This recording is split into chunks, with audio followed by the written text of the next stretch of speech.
Soy Jesús Villanueva y esto es Secuencias de la Historia.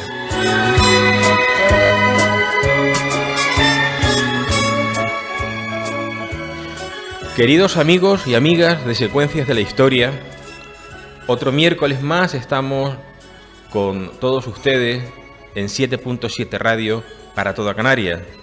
Hoy es 22 de noviembre de 2017 y quiero, antes de nada, hacer un pequeño homenaje, ofrecer un pequeño homenaje al contingente canario del ejército español que acaba de llegar ayer a Tenerife, anteayer a Gran Canaria, el contingente español de la Brigada Canaria que ha estado durante 6 meses, los últimos 6 meses, en el Líbano, en una misión especial en aquella zona bajo el mandato de la ONU. Y yo además tengo el honor de tener un hermano que ha estado durante esos 6 meses, ha estado en otras misiones. Mi hermano Ángel Luis, brigada del ejército español, que espero que me escuche. Bueno, pues a él y a todos los militares canarios que han estado allí durante 6 meses, insisto, un abrazo desde estos micrófonos y seguro que todos los familiares y amigos que nos escuchen, que han recibido a sus queridos familiares, otro abrazo también.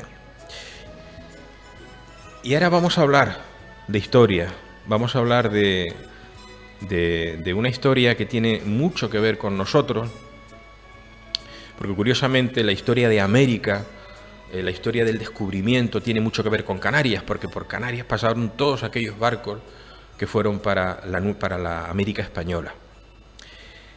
Es probable que hayamos escuchado en más de una ocasión hablar de la famosa leyenda de El Dorado.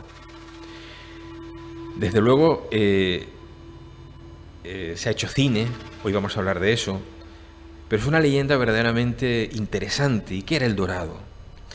Parece ser que a principio, la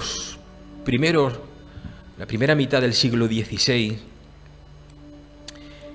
por aquellos años había corrido entre los conquistadores españoles que ya estaban en América y aquellos aventureros españoles que estaban en la España peninsular, en las tabernas y en los puertos de Sevilla, de Cádiz, de donde salían, de la propia Huelva, de donde salían los barcos para América.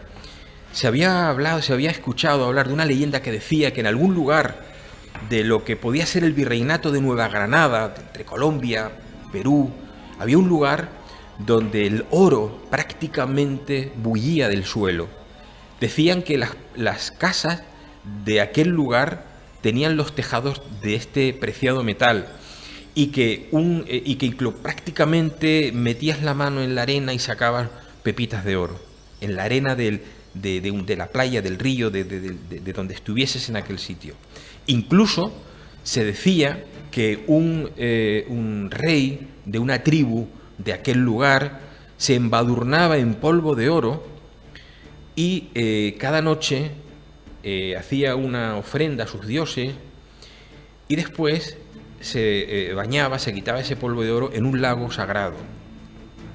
Bueno, imagínense ustedes, mis queridos oyentes, hablamos del siglo XVI, hablamos de hombres que con ganas de aventura y con ganas de fin, y con ansia de riqueza, y aquello era algo verdaderamente atractivo, ¿no? Bueno, pues recientemente se ha estrenado una película que lleva por título precisamente Oro. Y esta película de Agustín Díaz Llanes, basada en unos textos de Pérez Reverte, como digo, se acaba de publicar. Así que yo pensé, vamos a aprovechar la publicación, la puesta en escena en los cines de esta película para hablar de aquel momento histórico, de lo que fue El Dorado y de lo que en esta película se quiere contar. Y he pensado que nada mejor que invitar a nuestro programa pues al principal especialista de cine de Canarias, que no es otro que mi amigo y amigo de la emisora, Manuel Díaz Noda. Buenas tardes, Manu. Buenas tardes, ¿qué tal? Me encanta tenerte aquí de nuevo, en esta nueva etapa de Secuencias de la Historia. Un placer. O sea, yo estaba con ganas también a ver cuándo podíamos buscar una excusa. Una excusa, ¿no? Porque, seamos sinceros, esto es una excusa. Porque nos gusta, la verdad que nos gusta hablar de historia y de cine juntos. Claro, es que yo recuerdo que en la etapa anterior, en Secuencias de la Historia, hace 2 años, Manu, yo llamo a Manuel y sus amigos le llaman Manu, con Manu y yo hicimos programas de Secuencia de la Historia hablando de cine, pues por lo menos creo que 4, creo que al menos 4. Hicimos 4, pero uno estuvo accidentado. Uno, es verdad, entonces creo que fueron 3 realmente. Sí. Bueno, pues Manu, hablábamos de oro. Yo brevemente, porque hablaremos a lo largo del programa más en profundidad, por eso está Manu con nosotros, de esas películas que se rodaron, que tienen que ver con El Dorado y con aquel entorno histórico de la América española en el siglo XVI. Yo vi la película el otro día y me llamó la atención lo siguiente. Yo leí en un medio digital, parece ser, me comentabas, Manu, antes del programa, que incluso había sido la productora quien había... Sí, eso es información un poco de promocional de la película que entrega la productora o la distribuidora en este caso, un poco comentando, dando información de cuáles son los intereses o cuál es el punto de partida de la película. Y bueno, en ese sentido lo que vas a comentar es verdad que yo creo que ahí no estuvo correctamente comunicado. Yo creo que de ahí quizás algunas confusiones y de gente que ha ido al cine y se ha encontrado una cosa diferente a lo que se había vendido, ¿no? Sí, sobre todo para quien no tenga idea realmente o tenga prácticamente poca idea o ninguna de lo que fue aquella época y de las fechas en las que está enmarcada la película, pues igual prácticamente le va a dar igual, ¿no? Pero para quien tenga idea de lo que sucedió en aquella época y demás, pues bueno, me refiero a lo siguiente. Según la publicidad que yo leí en este medio digital, decía que estaba basada en la aventura, digamos, de Lope de Aguirre, precisamente una expedición que se hizo para conseguir encontrar el Dorado. ¿Quién era Lope de Aguirre? Porque también en esa publicidad decía que estaba basada en Lope de Aguirre y también en Vasco Núñez de Balboa. ¿Quién era López de Aguirre y quién era Vasco Núñez de Balboa? Rápidamente. Vasco Núñez de Balboa fue el descubridor del Océano Pacífico. Y ese hecho extraordinario, porque él atravesó con 100 y pico hombres y un puñado importante de indios, atravesó el Istmo de Panamá, y estamos hablando de 1513, y descubrió pues un lago enorme que resultó ser el Océano Pacífico, ¿no?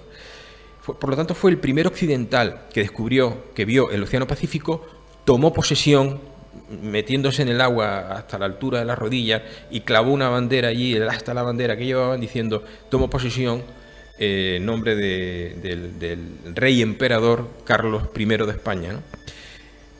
Ese hecho, estamos hablando de 1513, 1515, ahora me falla la memoria. ¿Y quién fue Lope de Aguirre? Lope de Aguirre fue un aventurero que protagonizó una de las circunstancias más penosas de las miles de extraordinarias y maravillosas circunstancias que se dieron en la conquista de América. ¿Por qué digo desagradable? Pues sencillamente porque Lope de Aguirre, que participó en una expedición, bueno, pues asesinó a lo largo de aquella expedición a los componentes de esa expedición, entre ellos al que mandaba aquella expedición, Pedro de Ursúa, que se hizo acompañar de su amante, que era una mestiza, parece ser muy bella, muy bonita, muy guapa, que se llamaba Inés de Atienza. Y en la realidad, este hombre terminó asesinando a Pedro de Ursúa, asesinó también a Inés, asesinó a su propia hija, se llamaba Elvira, y iba con ellos, a la propia hija de Aguirre, y asesinó a todo aquel que se le fue poniendo por delante, y que Lope Aguirre era un psicópata. Pero eso es una cosa que, digamos, muy excepcional en aquel momento en la América española, en Hispanoamérica, en aquella época de conquista. Basándose en esto, Parece ser que Pérez Reverte escribe un texto y Díaz Llanes pues rueda esta película, y dirige y rueda esta película. Bien, hablaremos más adelante desde el punto de vista cinematográfico de esta película, porque yo lo que vi en la película no tiene nada que ver, sí unos esbozos, pero no con estos hechos tal cual fueron.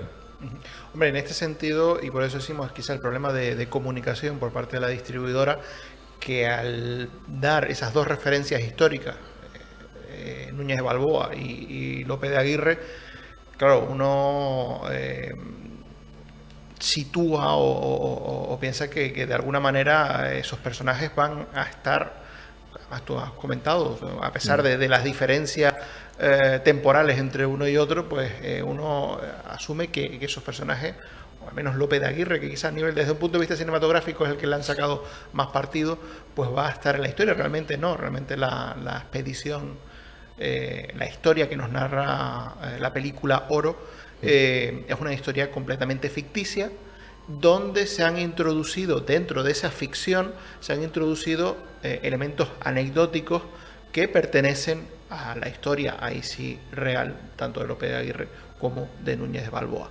Pero ninguno de los personajes que participan en la película recibe el nombre de Lope de Aguirre ni Núñez de Balboa. Fíjate, efectivamente, eso le salva, menos mal. Se me olvidó de la cabeza, el 1 de septiembre de 1513 fue cuando Núñez de Balboa descubre el Pacífico, y Lope de Aguirre nació, no se sabe con exactitud, entre 1511 y 1515, con lo cual, cuando se descubrió el Océano Pacífico, este hombre era un bebé, acababa de nacer, Lope de Aguirre. Bueno, hay otros antecedentes cinematográficos que hablan del Dorado. Y aquí Manu se tiene que explayar, porque esto es, digamos, es lo que queremos transmitir a nuestros oyentes, ¿no? ¿Qué antecedentes cinematográficos tenemos, Manu, que hablan del Dorado, incluso que hablan de Lope de Aguirre, en este caso?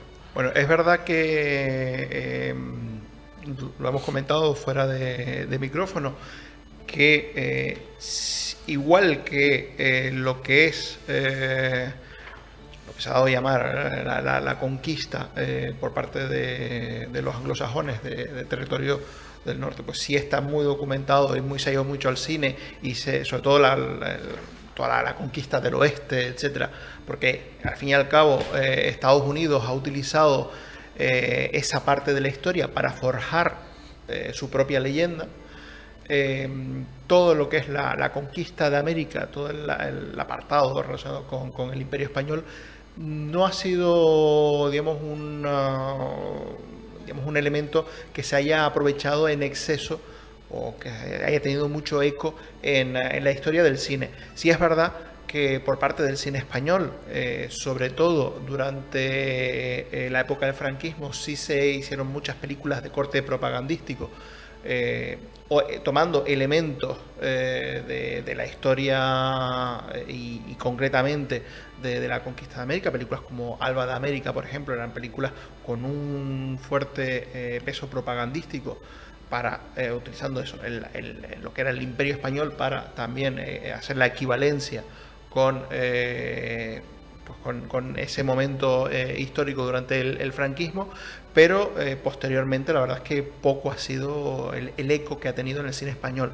De hecho, concretamente la historia de Lope de Aguirre quizás ha sido la que más ha sido llevada al cine, y ha sido también llevada desde perspectivas muy diferentes. ¿Por qué Lope de Aguirre es tan importante para el cine, o ha sido tan relevante para el cine?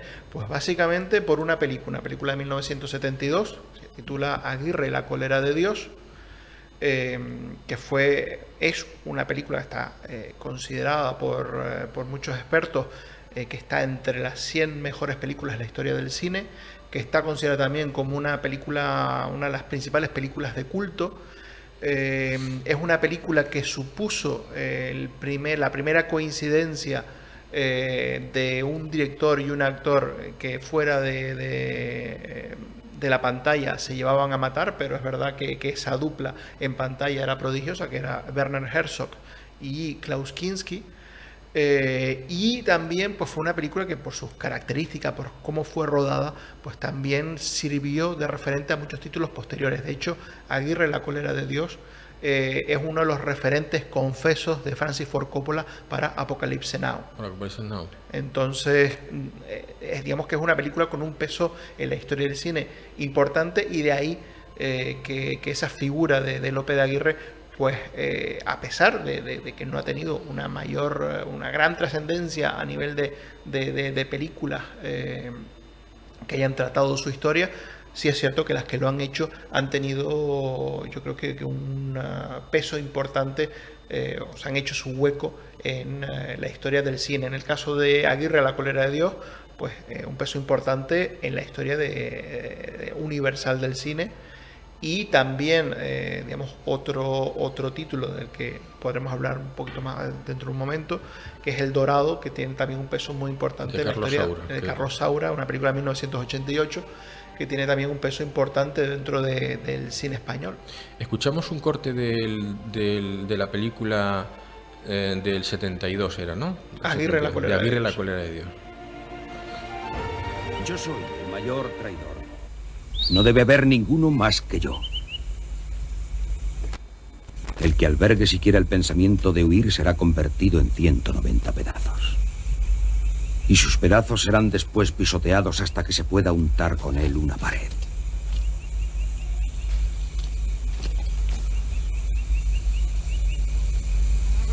El que coma un grano más de maíz o beba una gota más de agua será encerrado en prisión durante 150 años.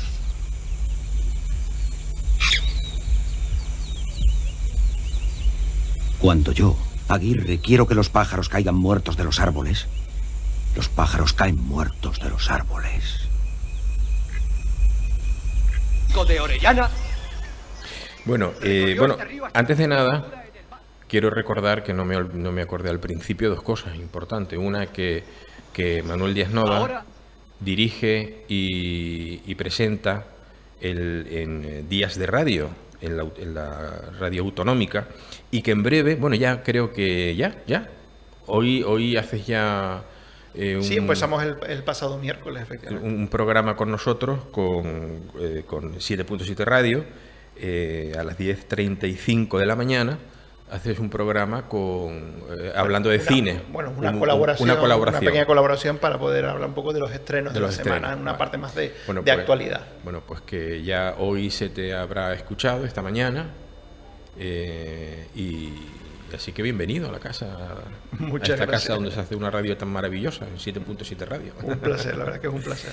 Yo quería hacerte una puntualización en relación a lo que comentabas al principio del cine que se hizo en España en los años 60, 50, 40 y tantos, ¿no? Sí, estamos hablando de un cine sobre todo de años 40 y 50. 40 y 50.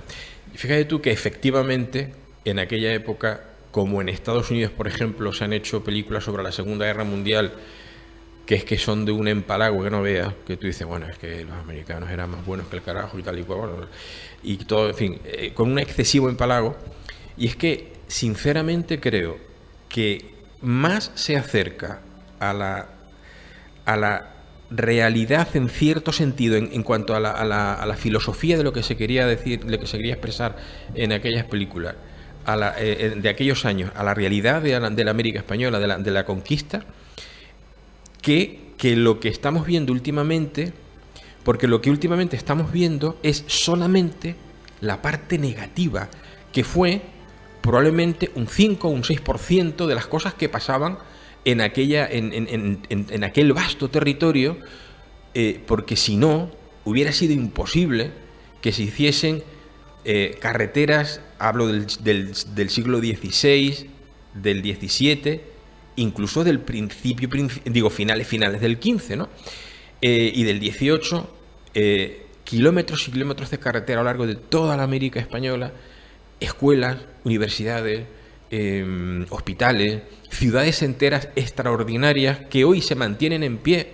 No hay en Norteamérica, no hay una ciudad del siglo XVIII norteamericana que se mantenga en pie hoy como se mantienen del siglo XVI española.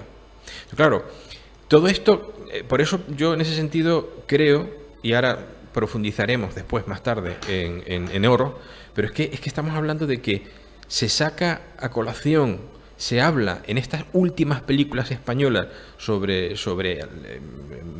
me viene a la cabeza alguna serie de televisión que se está dando ahora, y me viene a la cabeza pues lo último, Oro, ¿no?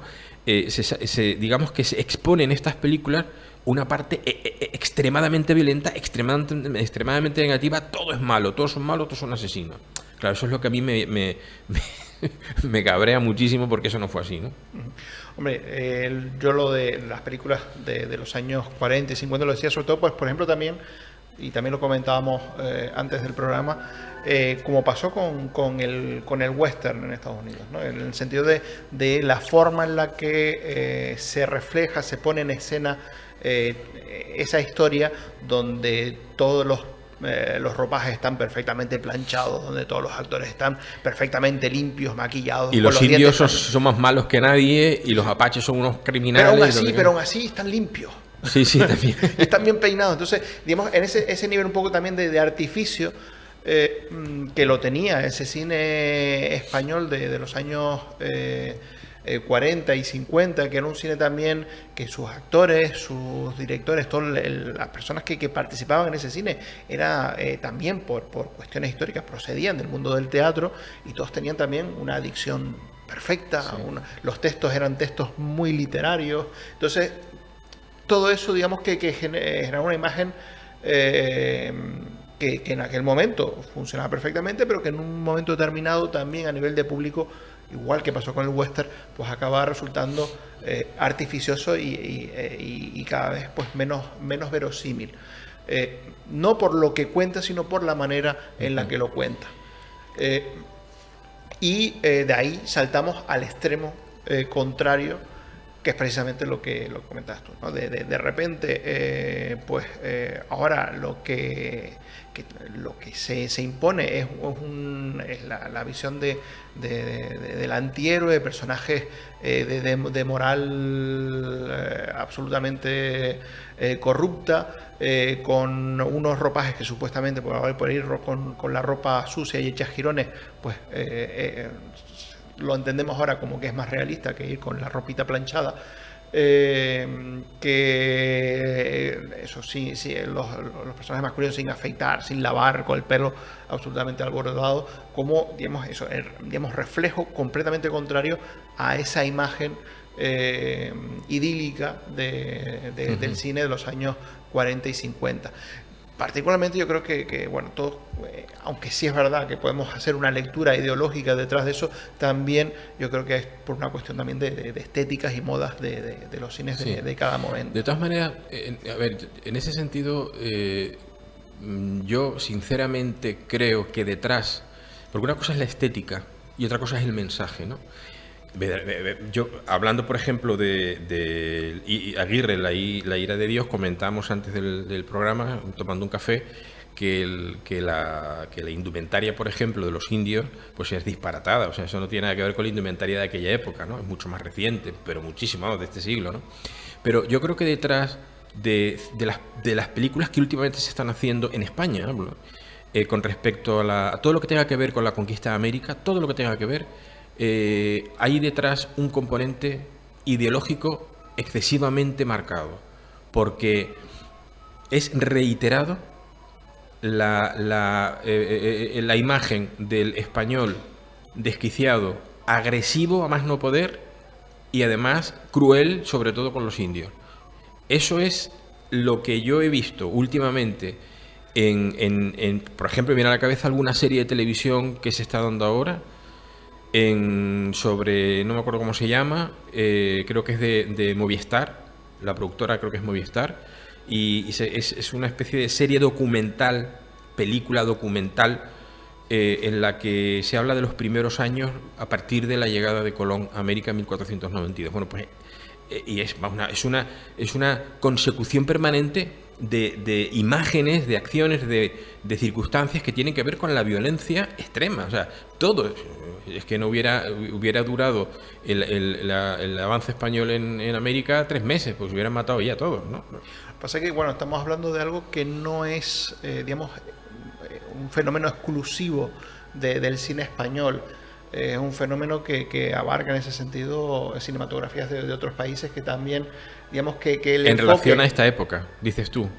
En general, vamos a ver, en general, un tratamiento de la historia, pues también muchas veces pues muy oscurantista, muy agresivo, muy violento, y parte de todo eso también tenemos que decir, digo, no es razón única, hay, digamos, muchos factores que influyen, pero parte de eso precisamente lo tenemos en el éxito y la influencia que supuso precisamente la película de Werner Herzog, de Aguirre, La cólera de Dios. Es una película que de hecho, Oro toma muchos elementos de la película de Herzog y de hecho, frente a la personalidad desquiciada de Klaus Kinski, casi podemos decir que en Oro está más comedido. Te iba a decir precisamente, que probablemente, yo sin ser un experto ni mucho menos en cine, pero la impresión que tengo, por lo que he leído y por las imágenes que he visto de la película, si esta película, en lugar de protagonizarla Klaus Kinski, es otro actor, probablemente no hubiese resultado como resultó. Evidentemente, pero déjame, como decía aquel programa famoso, en un minuto estamos de vuelta. Entramos en publicidad y estamos enseguida con todos los oyentes de Secuencia de la Historia.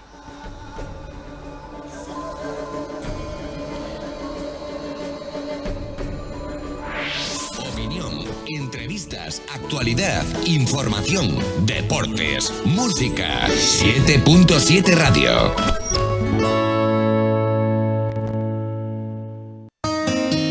Qué difícil es adquirir buenos hábitos. El lunes empiezo, el día 1 empiezo, el mes que viene empiezo, antes del verano, después del verano, y así hasta que un día nos da por empezar.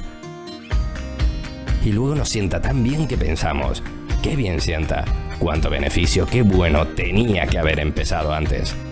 Pues lo mismo pensaremos cada vez que compremos un producto con el distintivo elaborado en Canarias. Qué parque tan bonito, cuánta oferta formativa, cuánto trabajito. Teníamos que haber empezado antes, porque cuando compras elaborado aquí, vuelve a ti. Elaborado en Canarias. Pequeños gestos, grandes cambios. Campaña subvencionada por el Gobierno de Canarias. Sonríe a tu nueva clínica dental Adeslas en Las Palmas. Sonríe a los últimos avances técnicos en odontología y a todas las especialidades más solicitadas. Sonríe a las nuevas tecnologías en implantología dental. Acércate ahora a la nueva clínica dental Adeslas en Las Palmas, en la avenida Rafael Cabrera 1, y sonríe. También Presidente Alvear 29. Con la garantía Adeslas. Visita las zonas comerciales abiertas de Canarias. Más de 7.500 comercios y más de 2.500 establecimientos de restauración y ocio te esperan. Ven a las zonas comerciales abiertas de Canarias, porque son atractivas, amenas, activas y accesibles. Acércate y conócelas. Canarias a tu aire. 7.7 Radio en toda Canarias. Área Comercial Boulevard El Faro, Costa Meloneras. 40 comercios de calidad para toda la familia en un cómodo y agradable paseo comercial junto al mar. Área Comercial Boulevard El Faro. Moda, bares, restaurantes, todo lo tienes aquí. Área Comercial Boulevard El Faro, Costa Meloneras. Presentamos el BMW X1, el todoterreno, bueno, y todo camino, y todo carretera, y todo ciudad. Y todo atardecer. BMW X1. Conduce todo por 29.900 euros financiando con BMW Bank hasta el 30 de junio. Infórmate en marmotor.bmw.es. Marmotor Canarias. Tu concesionario BMW en Las Palmas de Gran Canaria. Tenerife 2030. Innovación, digitalización, educación, cultura y deportes. Una iniciativa del Cabildo de Tenerife.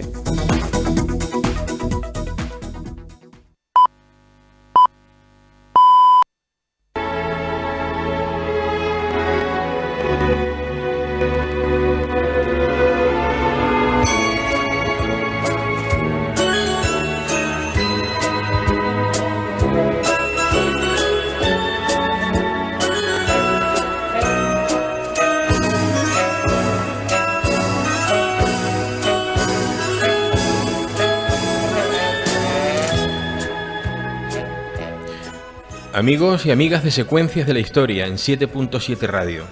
Estamos hablando con Manu Díaz Noda, un especialista, en mi opinión, el mejor especialista cinematográfico de Canarias, al menos.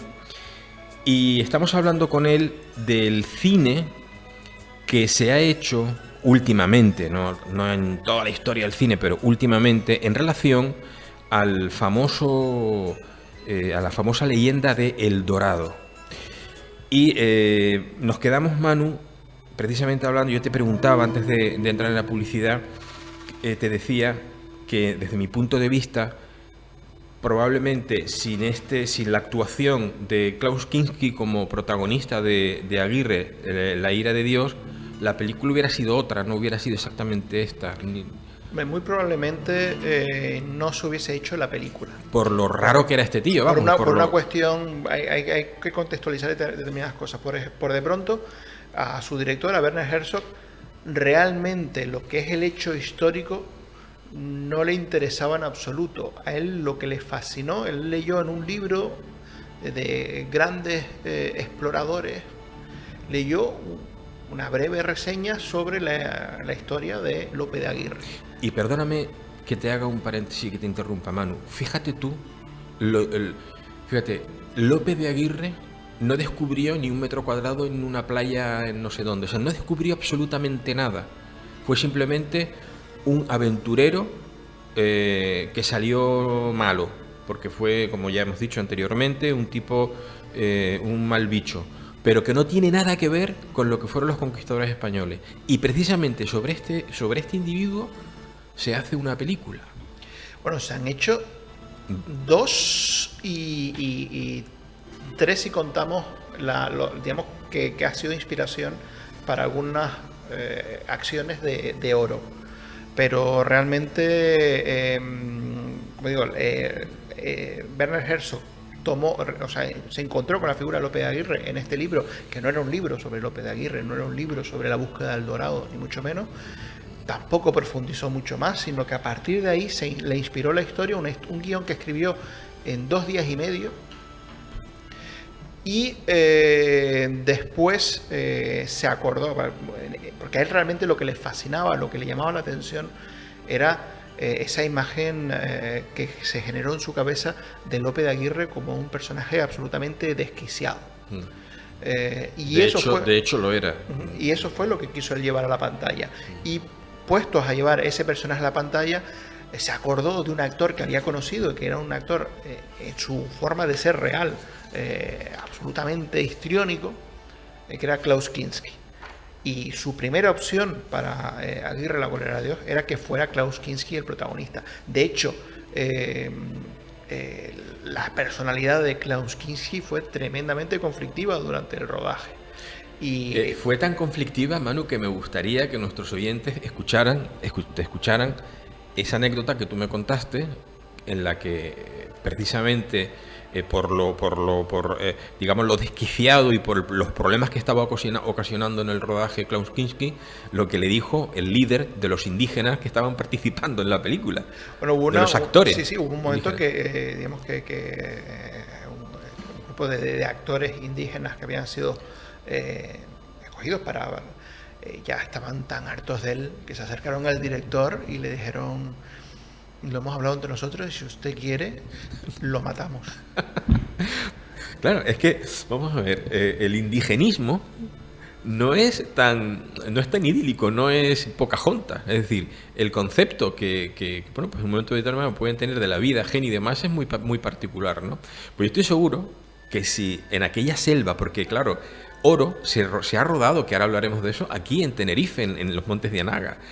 Pero la película de Aguirre, La ira de Dios, se rodó en una zona en Perú, en la zona alta, en la zona amazónica del Perú. Efectivamente. Claro, entonces allí, porque este hombre dijo, no, déjalo, porque si le dice, venga, sí, cárgatelo, solo cepillan, vamos. Efectivamente, bueno, de hecho, en este sentido, o sea, era tal el comportamiento de Klaus Kinski durante el rodaje, que él en varias ocasiones disparó a gente del equipo, no balas de fogueo. Hay un técnico que perdió un dedo de un disparo de Klaus Kinski. Hay un actor al que él golpeó con la espada y si no llega a tener el casco pierde la cabeza. Incluso en un momento determinado Klaus Kinski se empeñó que había que despedir a un técnico de sonido, y ante la negativa de Werner Herzog decidió que él abandonaba la película, abandonaba el rodaje. Werner Herzog, que tampoco se andaba con chiquitas, le dijo que como abandonara el rodaje le pegaba un tiro y después se suicidaba él, y ante esa amenaza Klaus Kinski pues aceptó terminar de rodar la película. O sea que hay un documental espléndido, se titula Mi enemigo íntimo, de 1999, en la que se habla, porque esta fue la primera ocasión que ellos trabajaron juntos, pero después rodaron varias películas. Y siempre fue una relación muy conflictiva, pero que Herzog sabía que a pesar de lo que le hacía sudar, a pesar de los malos ratos con Klaus Kinski, la relación con él a nivel cinematográfico era magia pura. Entre Klaus Kinski y Bernard Herrmann existió aquello que dice la canción: ni contigo ni sin ti tiene mis males remedio. Contigo porque me matas, sin ti porque me muero, ¿no? Porque, desde luego...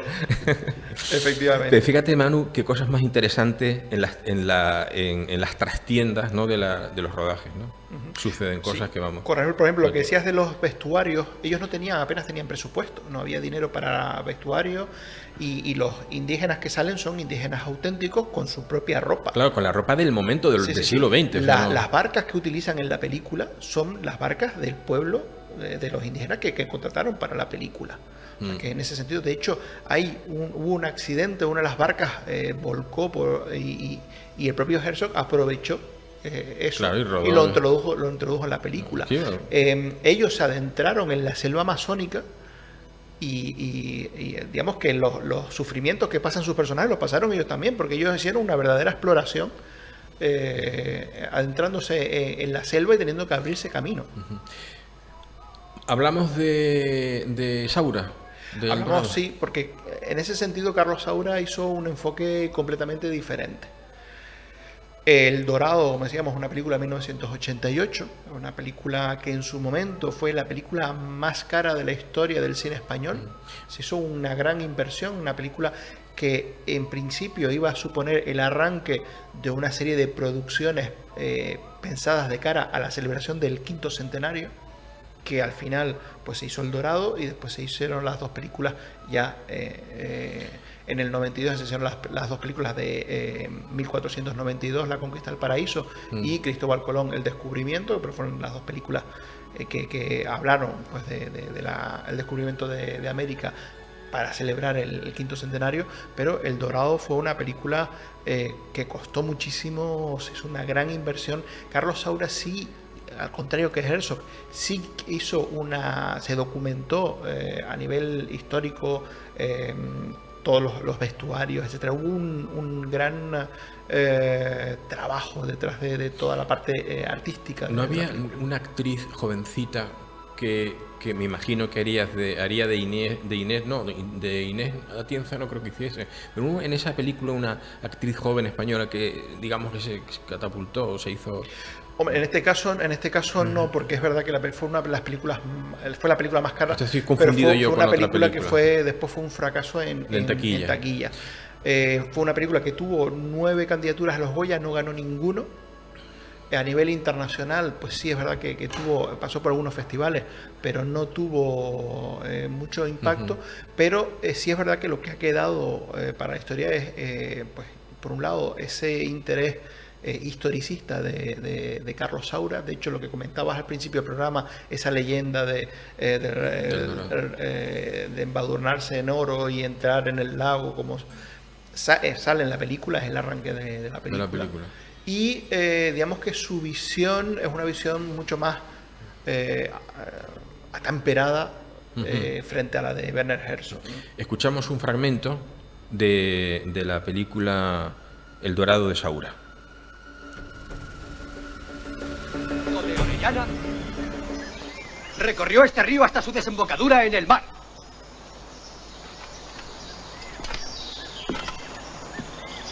Ahora, uno de sus capitanes, Alonso de Esteban, nos acompañará y servirá de guía. Él ha visto a las Amazonas que guardan las puertas del Dorado. Él ha tocado con sus dedos sus infinitos tesoros.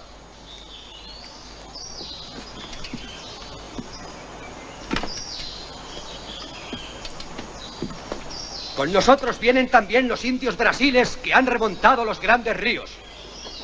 Uiracuru nos conducirá al país de los Omaguas y del Dorado.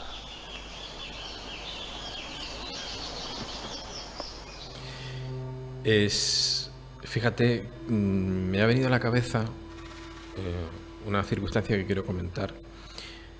En América del Sur, no América del Sur, no. Todo lo que es Hispanoamérica, porque también México, y México no es América del Sur, y está también Centroamérica. En todo ese, incluso cuando España también cuando prácticamente el 60% de lo que hoy es Estados Unidos pertenecía a España, pertenecía a la Nueva España, el virreinato de la Nueva España. Ahí estuvo como capitán general y gobernador un gran tinerfeño, matancero de pro, Antonio Benavides. Bueno, pues había miles de tribus. Bueno, pues del norte de México a la punta sur de Chile, hoy, según la UNESCO, hay 30 millones de indígenas puros. Mestizos ya ni se sabe, ¿no? Hay millones y millones. En Norteamérica, incluido Norteamérica, Canadá, que había más indios, había más población indígena, quedan 1,5 millones, de los cuales 1 millón están en reservas en Estados Unidos. Acabamos de escuchar al actor que interpretaba a un personaje de esta película de Saura decir que hemos estado con los brasilias, con varias tribus, ¿no? La base fundamental de la conquista, una de las bases fundamentales de la conquista de América por parte del Imperio Español fue precisamente que la inmensa mayoría de las tribus se aliaron con España porque encontraron en esos conquistadores los libertadores con respecto a tribus más poderosas que los tenían subyugados a ellos, ¿no? Y después hubo un mestizaje extraordinario por el cual se pudieron poblar aquellas enormes ciudades, muchas de las cuales eran mayores que ciudades de la España peninsular. Dicho esto, desde tu punto de vista, El Dorado es una película que tiene un valor cinematográfico, que tiene un valor histórico, que tiene... El Dorado es una película, a pesar de ese fracaso que tuvo en su momento, y que es verdad que es una película que parte de ese fracaso se debe a que es una película que dura cerca de 2 horas y media, que tiene un ritmo muy lento y a veces demasiado expositivo. No es una película para ver en una tarde ligera, sino una película muy densa. Pero yo creo que frente a lo que tú comentabas de esa visión pues absolutamente desquiciada de la historia que ofrecía Herzog y que después hemos rescatado en parte en Oro, pues es una película que se acerca, o sea, que ha tenido un mayor cuidado a la hora de tratar los elementos históricos. Hay una escena, perdona rápidamente, Manu, que me gusta mucho del Dorado, que es cuando ellos llegan, ellos están navegando por el Amazonas y llegan a una zona, a un poblado, ellos, pues los militares que con los arcabuces, con las picas y tal, bajan con las espadas, aceros toledanos, y van con el gobernador, y van con el capitán de la tropa y tal, y van pensando que ahora van a seguir los indios y tal. Efectivamente son rodeados por indios que van armados con flechas arcaicas y con lanzas arcaicas. La indumentaria sí es muy correcta, ¿no? Y de repente, cuando el capitán de aquello se adelanta, se quita la coraza, deja la espada detrás y tal, el indio, el jefe de la tribu, se acerca también con una intención de paz, ¿no? Y inmediatamente ahí ya se acaba la tensión y hay un abrazo entre la tribu y los hombres que venían, porque eso pasaba de verdad y pasó de verdad muchas veces. Por eso me gusta mucho esa escena. Y si te fijas, esa escena está también en Oro, pero completamente diferente. Porque los indígenas... Después de una refriega. En los indígenas, tanto en El Dorado como en Oro, se protegen detrás de una empalizada. Y mientras que en El Dorado, pues está esa situación que tú comentas, en Oro es una sangría espectacular. Efectivamente. Que en ese sentido, pues tenemos enfoques muy diferentes y es curioso cómo 3 películas hacen un acercamiento, algunas directos, otros, digamos, de manera lejana, como es el caso de Oro, a unos mismos elementos, pero lo hacen desde perspectivas completamente diferentes y con resultados completamente diferentes. Manu, te propongo que en los últimos 10 minutos que nos quedan hablemos de Oro. Primero porque es la más reciente y segundo porque está rodada en Tenerife, concretamente en las montañas de Anaga, que aquello parece la selva amazónica, todo hay que decirlo, y vale la pena. Escuchamos un fragmento de la película.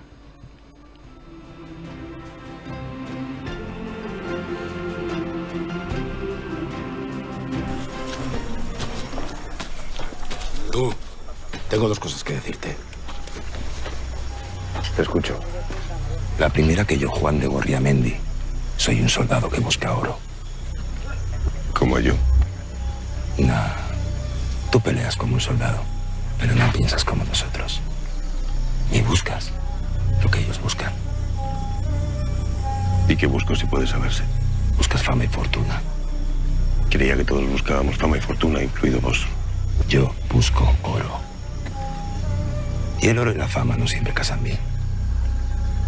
Es bueno saberlo.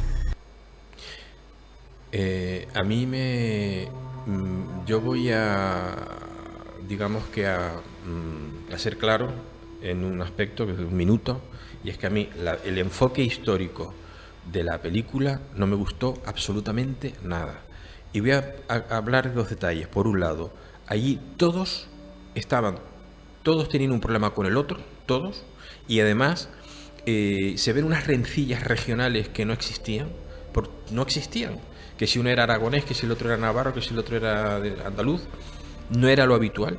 Y después hay un tratamiento que no entiendo por qué, cuando precisamente los primeros defensores, los más defensores, cuando había problemas de los indios, eran precisamente los frailes, los misioneros, y hay un fraile dominico en la película que es un personaje desquiciado, un tipo histérico y un fanático. Dice, claro, esta es la imagen que quienes no estén muy informados van al cine, los niños, los jóvenes, las personas que no están, y dicen, así eran los sacerdotes, así eran los misioneros que fueron ahí. No, los misioneros eran como el protagonista, Jeremy Iron, de la misión. Así eran los frailes, en su inmensa mayoría, los que fueron americanos. Y ahí me quedo, y ahora sí me gustaría que tú nos hablaras de tu visión cinematográfica. Bueno, tengo que decir que es verdad, hemos comentado que la película se basa en un relato corto de Arturo Pérez Reverte, pero del que tampoco podemos saber exactamente cuál fue el enfoque de Pérez Reverte, porque es un relato que todavía se mantiene inédito, o sea, no ha habido ocasión de poderlo leer, así que nos tenemos que fiar en ese sentido de la adaptación que ha hecho Agustín Díaz Llanes, que él digamos que por encima de director siempre ha sido guionista, y después ha sido guionista que ha saltado a la dirección. Yo tengo que decir que yo la película, como tú has comentado, desde un punto de vista histórico, yo creo que es una película que hace aguas por todos lados. Desde un punto de vista de creación de personajes, es una película completamente arquetípica. Me parece que es una película que tiene actores espléndidos, pero que tienen la mala fortuna de tener que defender papeles, como digo, absolutamente arquetípicos, y situaciones que a veces hasta resultan absurdas y completamente inverosímiles. Para mí el gran defecto de la película radica en su guión y realmente una historia que sí es verdad, como hemos dicho, que aprovecha, por un lado, aprovecha elementos históricos o anécdotas históricas, vamos a decir, para armar una historia absolutamente ficticia, pues eso, una vez está en la película, ningún personaje es un personaje real. No cuadra nada con es una historia absolutamente ficticia que bebe o ha acogido elementos, ahí sí, digamos, históricos. Pero también al mismo tiempo es una película que yo creo que tiene más peso su influencia cinematográfica o venir tanto de, por ejemplo, de Aguirre, La cólera de Dios, coge muchos elementos, de también la propia Apocalypse Now también coge elementos de ahí, incluso de aquella película maravillosa de John Huston, que es El tesoro de Sierra Madre.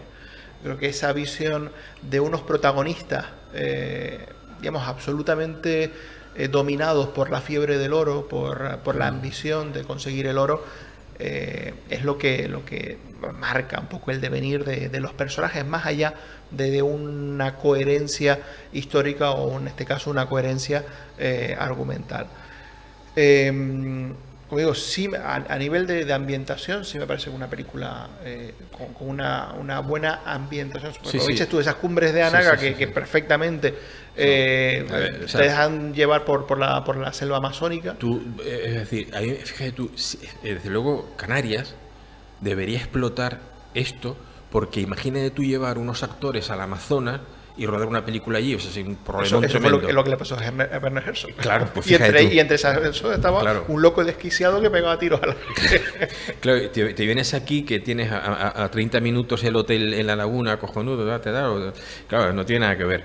Hay un detalle que para los amantes de los cánidos, el perro que sale en la película es un dogo canario, es un presa canario, decíamos antes, un dogo canario.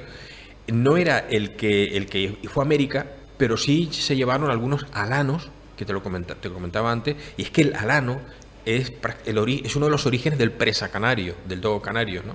Es un ejemplar precioso el que sale en la película, dicho sea de paso. Y desde luego yo estoy de acuerdo contigo. Tú cuando te centras en la película, vamos, ni por aquí se te pasa que estás en los montes de Anaga, o sea, piensas que estás en el Amazonas o estás en el Orinoco, pero vamos, no estás allí, ¿no? Y a mí me gustó mucho, y quiero decirlo porque es de justicia decirlo, la actuación de Inés, la actriz que hace Inés, Bárbara Leni, y también, porque al final quien tiene tablas, me gustó también Coronado. Me gustó la actriz. Yo creo que en general los actores los actores, lo que es el trabajo interpretativo está bien realizado. Y el indio guía, el tío hace un papel fantástico. Sí, a mí por ejemplo también Óscar Jaenada, que es el que hace, antes oíamos el fragmento, el que dice yo busco oro, ese personaje absolutamente llevado por la ambición de conseguir riqueza. Pero es que me da una pena que con esos pedazos de actores, porque tú los ves aquí, son tíos buenos. Y a mí, ya te digo, Inés, la Bárbara Leni, me parece una actriz fantástica y lo hace genial. Estos pedazos de actores y que no con estos actores en este mismo ambiente y en ese mismo escenario y con ese mismo perro no sea una película con otro enfoque, un enfoque real. Y es lo que me da una pena tremenda.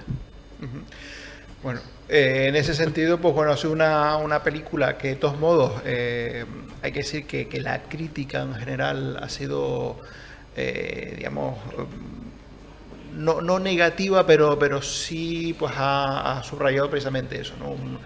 Una película con muchos esfuerzos en algunos aspectos, pero que después flaquea pues en la historia que cuenta, flaquea en la descripción de personajes, que acaba siendo una película pues muy plana, muy de cliché, y que bueno, podía haber sido un título mucho más ambicioso y podía haber sido una película con un mayor peso dentro de la producción nacional, y al final pues ha quedado una película que por el nombre de Arturo Pérez Reverte, por el nombre de su director, pues ha tenido un poco más de promoción, pero desgraciadamente no ha sido, el resultado no ha sido el que se esperaba. Yo desconozco el texto de Pérez Reverte porque está inédito, tengo entendido, y eso parece que es un relato, ¿no? Claro, ese relato no soporta 2 horas de película, no lo soporta, o sea, es que repites y repites, ¿no?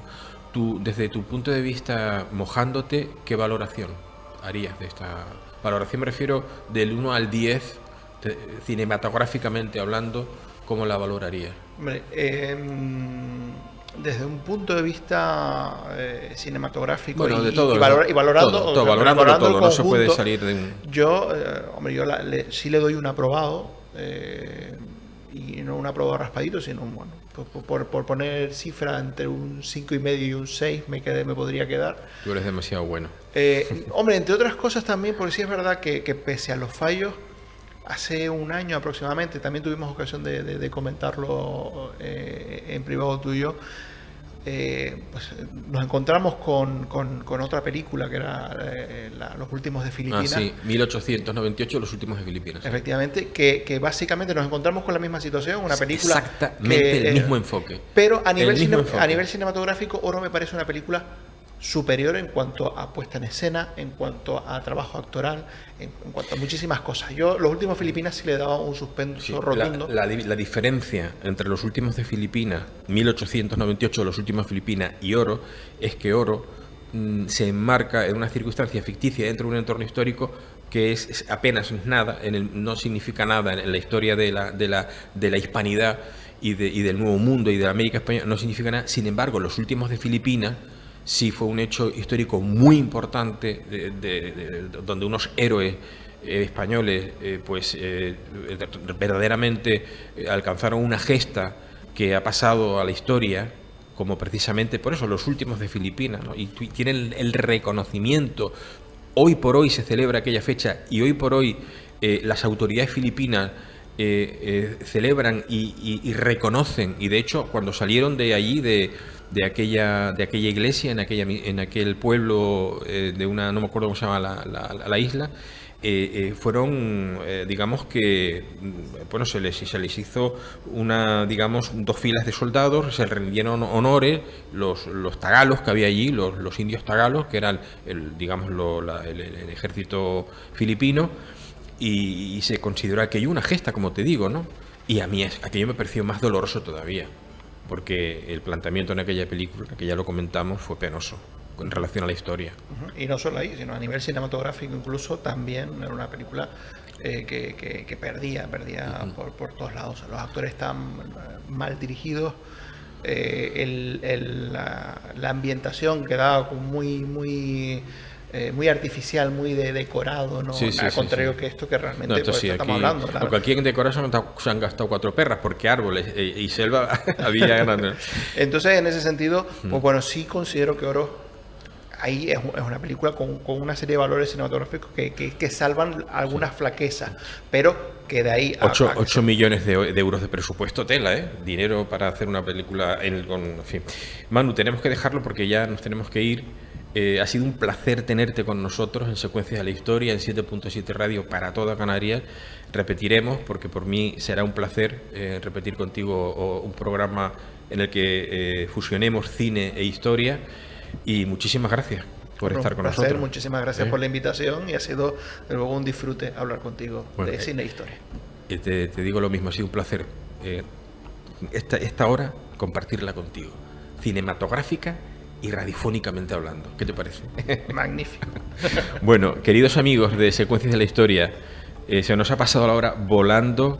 Creo que esperemos y deseamos que haya sido una horita de entretenimiento y de aprender cosas.